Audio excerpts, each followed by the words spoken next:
출애굽을 하고 난 다음에 3개월이 지난 시점에 시내산에 도착한 이스라엘 백성들에게 하나님께서 율법, 계명을 주시려고 준비를 하십니다. 하나님께서 이 이스라엘 백성들에게 하나님의 계명, 율법을 주시는 이유에 대해서 오늘 읽은 본문 앞에 보면 5절 말씀에 그 이유에 대해서 이렇게 말씀하십니다. 세계가 다 내게 속하였나니 너희가 내 말을 잘 듣고 내 언약을 지키면 너희는 모든 민족 중에서 내 소유가 되겠고. 하나님의 소유가 되는 민족, 하나님의 소유, 얼마나 든든합니까? 우리가 하나님의 소유다 그러면 이 세상에 그 어떠한 것보다 더 좀 자랑스럽기도 하고 든든하기도 할 겁니다. 근데 하나님의 소유가 되었다라고 우리가 생각하고 우리가 하나님의 소유이기 때문에 하나님께서는 우리의 부족함도 다 채워주셔야 되고, 내가 어떤 불편함이 있으면 그 불편함도 편안하게 바꾸어 주셔야 되고, 우리가 그렇게 하나님에 대해서 우리가 권리만을 우리가 주장을 할 때가 있는데요.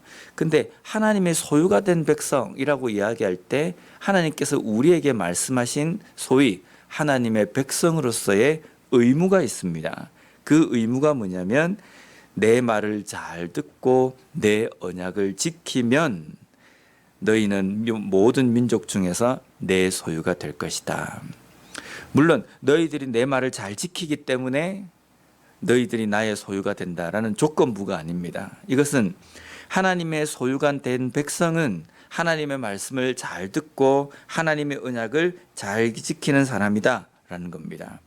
결국은 하나님께서 이스라엘 백성들에게 계명을 주시는 것은, 오늘날 우리에게 하나님의 그 계명을 우리에게 주신 이유는 하나님의 백성답게, 하나님의 소유가 된 사람들답게 이 땅에서 잘 살게 하시기 위해서다라는 겁니다. 그래서 이스라엘 백성들은 하나님께 주신 이 계명을 잘 지켜야 합니다. 그래서 그 계명을 주시기 위해서 이 한 시내산에서 모세와 만나서 모세에게 그 계명을 주시겠다고 이야기하셨습니다. 그러면서 이스라엘 백성들에게 또 하나 명령하신 것은 무엇이냐면, 이날 모세에게 모세를 통해서 하나님의 그 계명을 주시는 그 날은 거룩한 날이다. 그리고 하나님께서 모세와 만나기 위해서 내려오신 이 신의 산은 거룩한 곳이다 라고 이야기하십니다. 거룩한 날, 거룩한 곳이기 때문에 이 날은 모든 이스라엘 백성들은 거룩하게 준비해야 한다라고 명령하십니다.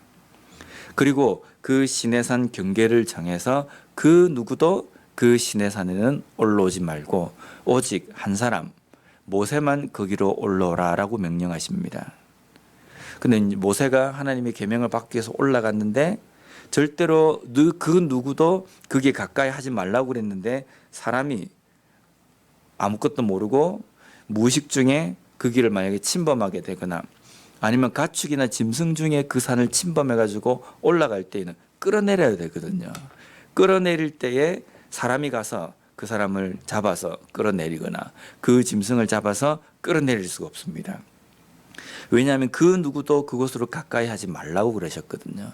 그래서 누가 올라가는 짐승이 있거나 사람이 있으면 멀리서 사람들이 돌로 쳐 죽이거나 아니면 활을 쏘아서 죽여야 된다는 겁니다. 어떻게 보면 좀 약간 무시무시하기도 합니다. 끔찍하기도 하고요.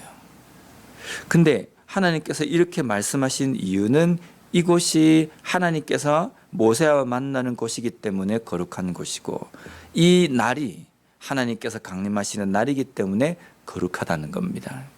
거룩한 곳이기 때문에 이 정도로 하나님 앞에 만나기 위해서 준비를 깨끗하고 거룩하게 해야 한다는 것을 이야기하시는 거거든요.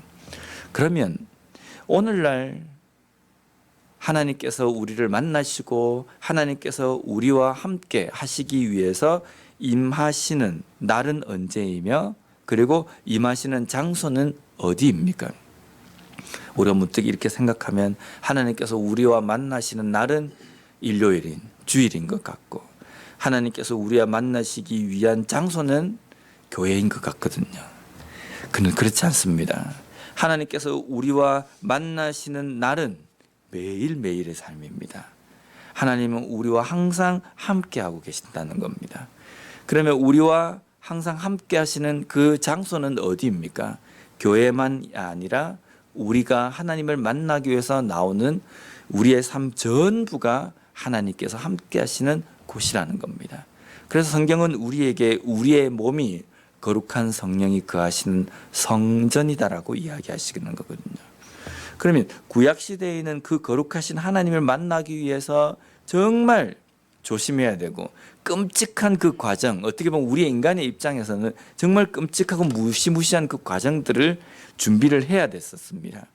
오늘날에도 우리의 삶에서 우리의 삶 하루 24시간 우리의 평생에 우리가 가는 곳곳마다 하나님이 함께 하시기 때문에 그곳이 하나님을 만나는 곳이 되어야 합니다. 그런데 그 하나님을 만나기 위해서 구약시대에 그렇게 조심하고 그렇게 아주 정말 자기 자신을 살피면서 하나님을 만나던 그러한 마음가짐이 오늘날 우리의 삶에서도 있어야 된다는 겁니다.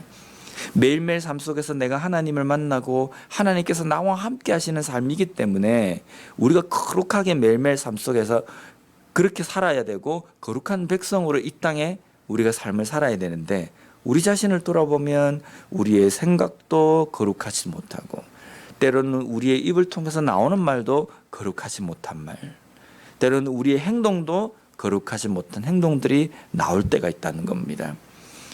만약에 구약시대에 이랬다고 한다면요, 하나님을 만나기 위해서 그렇게 준비를 해야 되는데 이렇게 준비를 했다고 한다면 진짜 돌로 맞거나 아니면 화살에 쏘아서 맞아서 죽거나 하여튼 그렇게 됐을 겁니다. 그런데 오늘 우리의 삶에서 매일매일 우리의 삶 속에 임재하시고 우리를 만나시고 우리와 동행하시는 하나님, 그 하나님을 만나기 위해서 거룩한 백성으로 이 땅의 삶을 내가 잘 준비하면서 살아가고 있는가, 우리 자신을 돌아봐야 됩니다. 거룩한 백성으로 거룩한 말, 거룩한 생각, 거룩한 행동, 그러한 삶을 통하여서 내 삶의 초소의 모든 부분에 하나님이 함께 하시고 하나님을 만난다라는 그 의식을 가지고 오늘 하루도 거룩한 백성답게 성도답게 이 하루의 삶을 살아가는 우리 모두가 되었으면 좋겠습니다. 기도하겠습니다.